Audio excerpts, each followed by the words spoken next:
Haifa under fire as shockwave hits the Israeli coastline. On Friday at around 2:30 p.m. local time, the Israeli coast once again trembled under the roar of missile strikes.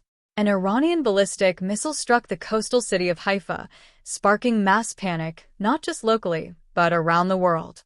As air raid sirens simultaneously sounded in Hadera, Akko, Carmel, and other northern settlements, thousands of residents rushed into bomb shelters, some carrying children in their arms, others with bags filled with water and medical supplies. This attack marked the beginning of a new phase of the conflict. Initial analysis suggests the strike did not target a residential area, as reported by Israeli media, but instead hit an industrial zone on the city's outskirts. According to intelligence sources, the site was allegedly a covert interception hub for the Israeli Defense Forces, operated by the Islamic Revolutionary Guard Corps, IRGC, under the codename Khazir. However, one residential building was damaged by a secondary explosion. Several people were hospitalized with burns and injuries, and rescue teams continued to search through the debris. But this was only the beginning. 2 hours later, another barrage struck Haifa's southern suburbs. This time, the target was a key oil refining facility operated by the BN Group, an essential pillar of Israel's energy infrastructure. Surveillance cameras captured a massive fireball shooting into the sky, with flames visible from over 20 kilometers away, according to eyewitnesses. Officials from Bazan confirmed a partial shutdown of pumps and an emergency release of crude oil from one pipeline section. This led to a temporary disruption in fuel supplies to several regions, including Tel Aviv. By Friday evening, Israel's national energy company confirmed power distribution failures in the Haifa area. The Israeli Ministry of Defense acknowledged that the attack disrupted operations at an Air Force command post located near the industrial zone. Despite declarations of a ceasefire, several warheads symbolically pierced through the Iron Dome missile defense system. The attack coincided with new mass clashes in the West Bank between security forces and economic protesters. In the Jenin refugee camp alone, over 40 arrests were made within a day, some of them minors.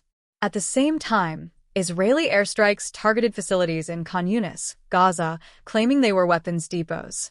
However, independent journalists from Al Jazeera reported damage to financial institutions instead. Meanwhile, major demonstrations erupted in 8 Iranian cities, including Tehran, Shiraz, and Mashhad. Tens of thousands took to the streets waving signs reading "Freedom for Jerusalem" and "Death to the Aggressor."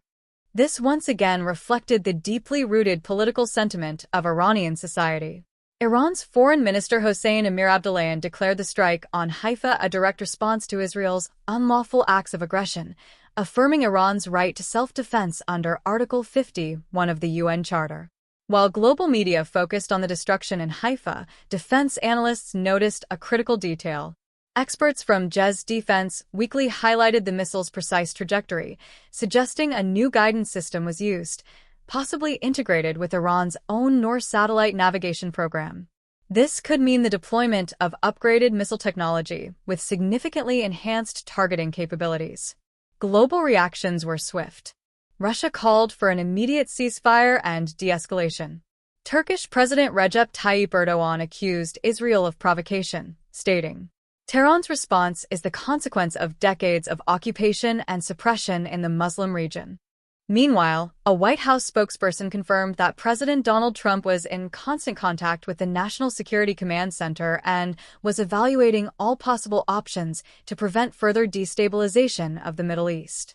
The events in Haifa not only marked the first combat use of Iran's upgraded missile systems in this conflict but also served as a clear message: Iran is prepared for prolonged confrontation. Their strikes are calculated, precise, and backed by strategic planning. Should Israel continue its operations in the crisis zones, further targeted attacks on military and economic assets can be expected. For now, the world holds its breath, watching as a new phase of the Middle Eastern conflict unfolds. A confrontation that once seemed confined to the Gaza Strip is now expanding into populated cities, striking at the heart of critical infrastructure. The repercussions are already shaking the region's energy arteries and financial systems.